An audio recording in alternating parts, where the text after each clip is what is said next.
Matapos mapanalunan ng Pinoy middleweight prospect, Olympic bronze medalist na si Yumer Felix Marcial ang silver medal sa IBA World Boxing Championship noong taong 2019.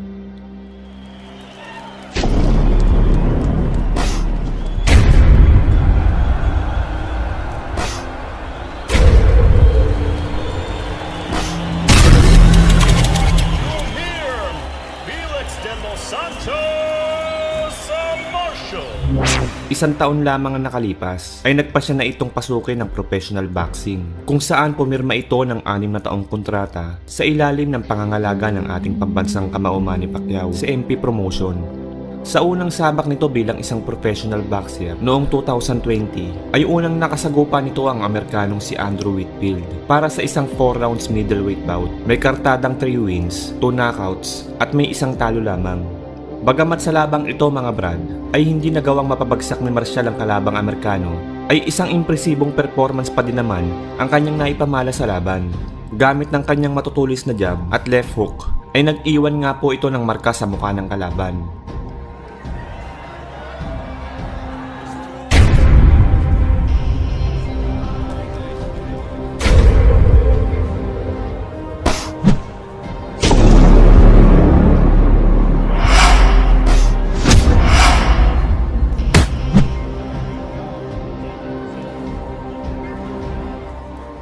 Sa huli ay nakuha pa din ni Marcial ang panalo sa pamamagitan ng isang unanimous decision.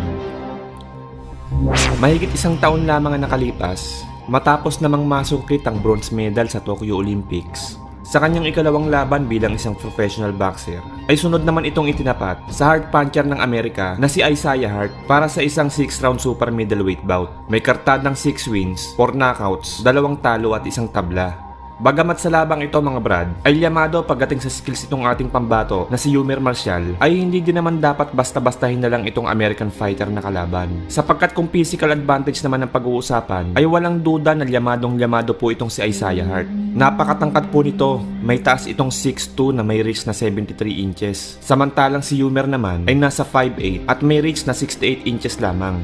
At bukod dyan mga brad, malakas din talagang sumuntok itong si Isaiah Hart. Delikadong magkumpiyansa sa kanya sapagkat may one punch knockout po ang boxer na ito.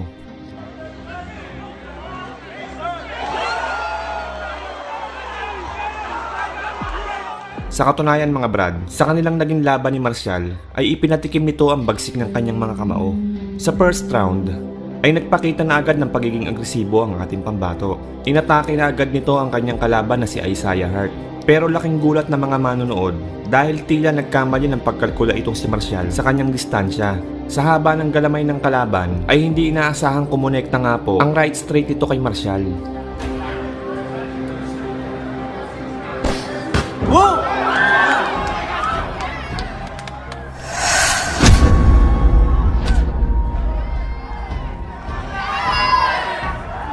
Halatang nahilo si Marcial dito mga brad dahil mabagal ang pagtayo nito. Mabuti na lang at suwak pa rin sa bilang ng referee, kaya naman tuloy pa rin ang laban.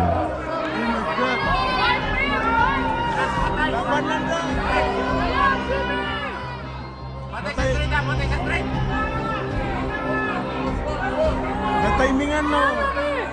My God. Agakos lang. Ayaw sa sabay. Relax ya, relax. Ayaw sa. Street, mer, bantay sa street.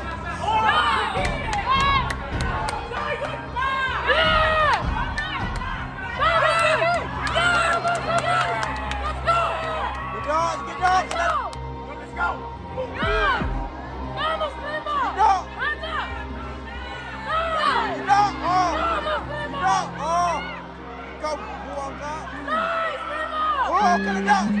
Kenapa?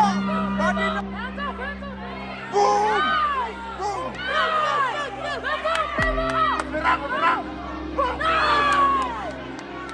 Umirang! Yata sumirang, mer! Umirang,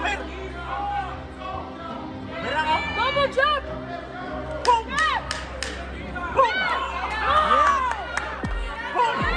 Nice, Primo! Bantay! Kena! Relax lang. Sa second round naman mga brad ay nakabawi naman agad si Yumer Marcial at kumonekta ng mga sarili niyang patama. Subalit nang mukhang lalamugin na ni Martial ang kanyang kalaban, ay nasingitan na naman po ito ng isang right straight. Pero sa pagkakataong ito mga brad, ay solido po ang patama. Sa pagbagsak nga po dito ni Martial, ay inakala ng lahat na tapos na ang laban. Subalit mabuti na lang po, ay nagawa pa rin po nitong bumangon at ipinakita ang tapang ng pagiging isang Pinoy boxer. Yes, sir! Primo! Go! Meron na si... Bro! Tama bro! Sa mga sumunod na tagpo ay naging mas maingat na ang ating pambato. Hindi din naman maikakaila na nasasaktan din itong si Isaiah Hart sa mga atake ni Martial kapag tinatamaan siya. Sa katunayan mga brad, ay napapatakbo nga sa mga suntok ni Martial ang kalaban. Kaya naman natutukso ring umatake at bumato ng suntok itong si Martial. Subalit talagang matinig din itong kalaban mga brad. Sapagkat sa huling sandali ng round 2 ay muli na naman itong napabagsak sa ikatlong pagkakataon ng ating pambato. Matapos namang kumonekta ang isang counter right uppercut sa mukha ng Pinoy. Hugot depensado ha! Sit niya po. Smart! Move your head!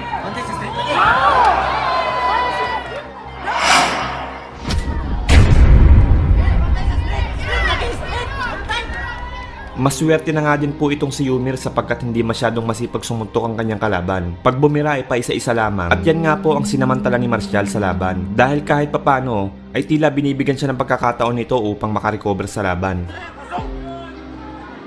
Dulay sa do! Na, bantay sa street! Bantay sa street! Bantay iya!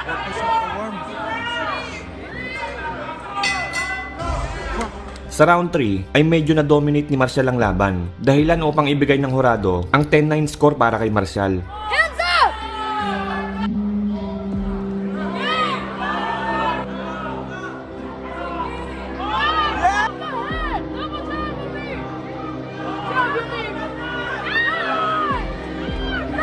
Tubiran! Hok do, hok! Pagdating na round 4 ay dito na kumonekta ang matinding kaliwa ni Martial na siyang naging dahilan ng paggewang ng tuhod ni Isaiah Hart. Mabilis itong nakita ng referee kaya naman inawat na agad ang laban. Wala na siya do! Oh! Do, kaya do! Boom! Boom!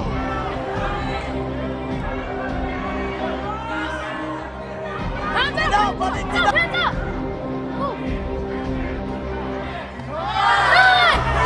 Oh! Ang sana!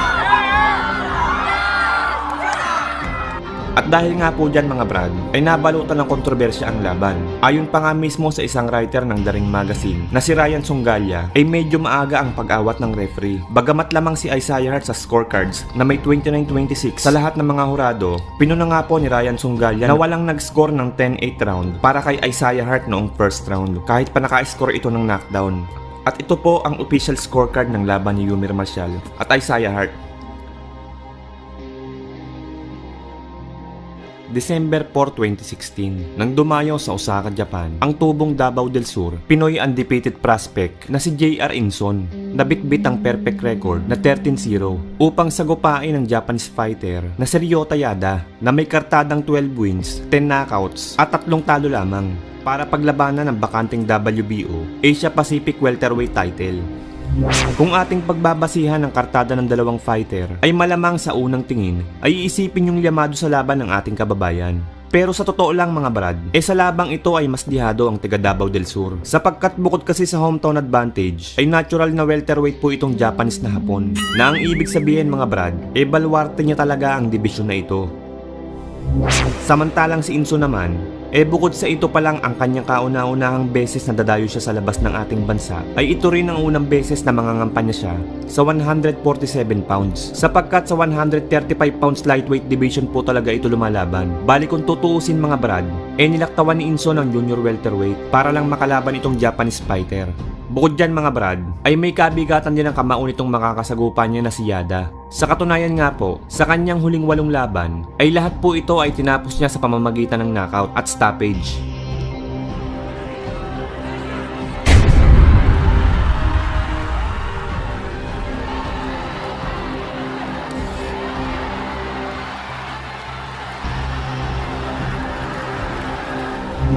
Sa naganap na weigh-in ng dalawang fighter, ay tumimbang ang Hapon ng 146.5, samantalang ang dumayong Pinoy naman ay nasa 143 pounds lamang. Kaya naman pagdating sa bigat at laki, ay dihado talaga ang Pinoy.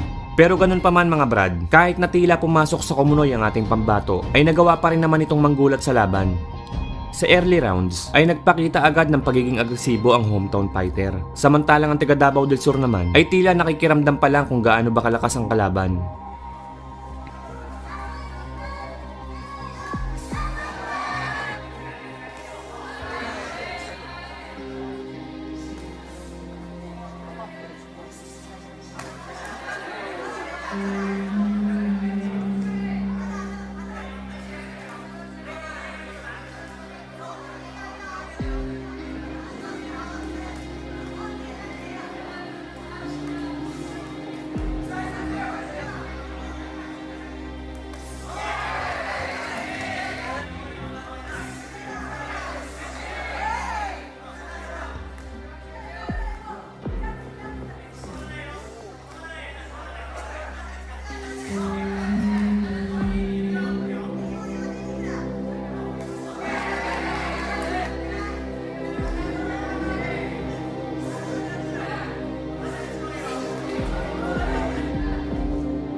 Sa third round, sa unang pagkakataon ay naka-score ng knockdown si Inson matapos kumonekta ang kanan nito sa mukha ng Hapon.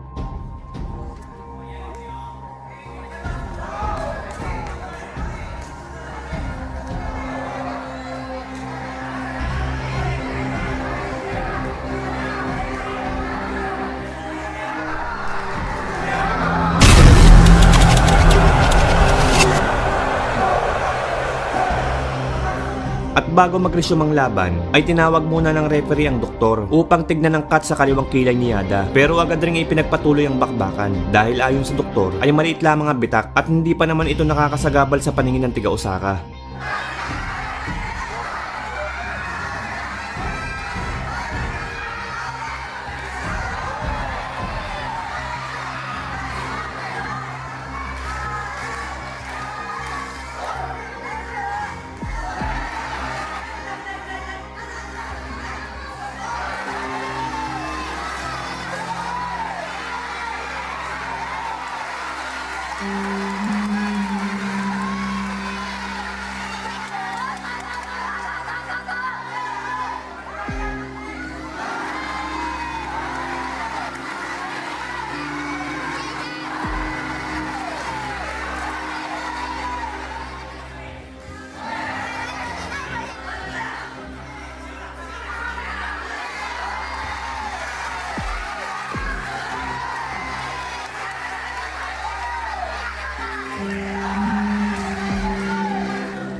Sa kalagitnaan naman ng aksyon noong 7th round, bumagsak na naman si Yada nang makaunteran siya ng kaliwa ni Inson.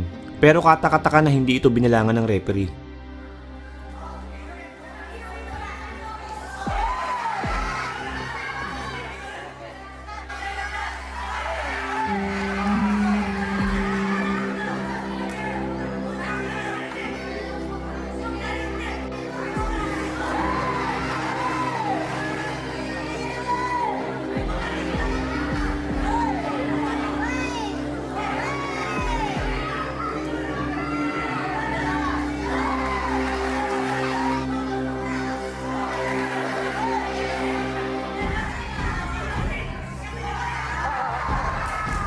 Ito yung nakakainis na parte ng laban mga brad. Hindi naman sa pagiging bias sa ating kababayan. Pero kung titignan mo kasi ang anggulo kung saan nakapwesto ang third man in the ring, ay napakalinaw na nakita niya ang suntok. Kung titignan nga natin ang late foot ng dalawang fighter, ay hindi naman nagkabanggaan at hindi rin nadulas. Kaya naman klaro talaga na ang suntok ng ating kababayan ang rason kung bakit bumagsak ang kanyang kalaban. Makikita nga rin natin na kahit mismong si Inson ay sinesenya sa referee na ang kanyang kaliwa daw ang nagpabagsak kay Yada. Subalit hindi naman siya pinansin ito. Pero ganun pa man mga brad, may kasabihan nga na cheaters never win. Pangit mang sabihin pero may pagkabias talaga itong referee. Dahil imbis kasi nabilangan niya itong si Yada ay hindi niya ginawa sapagkat nadulas lamang daw ito. Kaya naman imbis na may pagkakataon pa sana na makarecover pa ng kahit ilang segundo ang hometown fighter, ay mas lalo pa niya itong ipinahamak.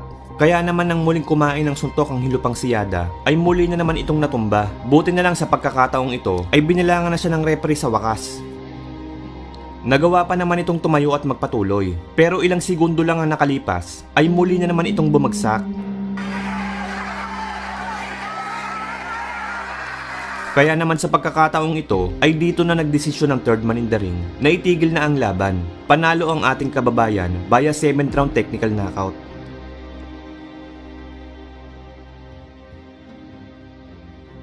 Kung nagustuhan mo ang bidyong to, ay huwag kalimutan mag-like, share, subscribe, at pakikalimbang mo na din yung kampana para pag nag-upload ako ay isa ka sa mga una makakapanood.